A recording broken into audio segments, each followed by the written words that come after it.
10টা না 5টা না একটা মাত্র জামাই চাই, যে কিনা আমাকে ভালোবেসে বিয়ে করবে, সংসার করব। তো এমন কেউ কি আছেন যে আমাকে যৌতুক ছাড়া বিয়ে করবেন? যৌতুক দেওয়ার ক্ষমতা কিন্তু নাই আমাদের। আসসালামু আলাইকুম আপু। ওয়ালাইকুম সালাম। আপু কেমন আছেন? আলহামদুলিল্লাহ, ভালো আছি। কোথা থেকে আসছেন আপু? আপনার বয়স কত এবং আপনার গ্রামের বাড়ি কোথায়? আপনার নাম কি? জি, আমার নাম পায়েল, আমার বাড়ি হচ্ছে টাঙ্গাইল। আমার বয়স চলছে 22 বছর।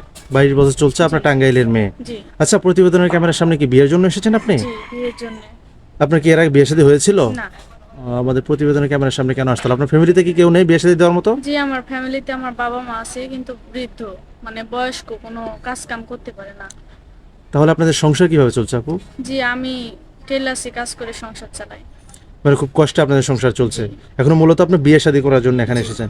আচ্ছা, যদি কোনো ভাই আপনাকে বিয়ে করতে চায় বা আপনাকে পছন্দ করে, তাহলে তার চেহারা বয়স কেমন হতে হবে? তার চেহারা বা বয়স যেমনই হোক, তাতে আমার কোনো সমস্যা নাই। কোনো তবে সমস্যা মানুষটা নেই। ভালো হতে হবে। ভালো মনের মানুষ চাচ্ছেন। আচ্ছা, আপনার সাথে যোগাযোগ করবে কিভাবে?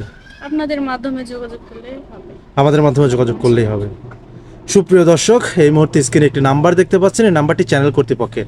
এই নাম্বারে হোয়াটসঅ্যাপ ইমো খোলা আছে। যদি কোনো ভাই পায়েল আপুকে পছন্দ করে থাকেন, অবশ্যই একটা স্ক্রিনশট নিয়ে আমাদেরকে পাঠিয়ে দেবেন এবং ভয়েসের মাধ্যমে বলে দিবেন, আমরা পায়েল আপুর সাথে কথা বলানোর ব্যবস্থা করে দেব। কোনো ভাই অযথা ফোন কল করবেন না। আবারও বলছি, এটা চ্যানেল কর্তৃপক্ষের নাম্বার, পায়েল আপুর নাম্বার না।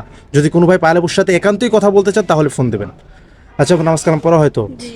আচ্ছা, বিয়ে শাদী করার পর হাজবেন্ডে ভালোবাসবেন না? জি। হাজবেন্ডে কি বলে ডাকবেন বিয়ে করার পরে?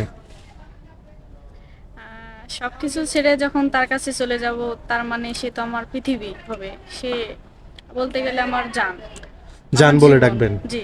আচ্ছা, ঠিক আছে আপু, ভালো থাকবেন। আপনাকে আপনার মনের মতো একটা মনোযোগের চেষ্টা করবো, ইনশাল্লাহ পেয়ে যাবেন। আসসালামু আলাইকুম।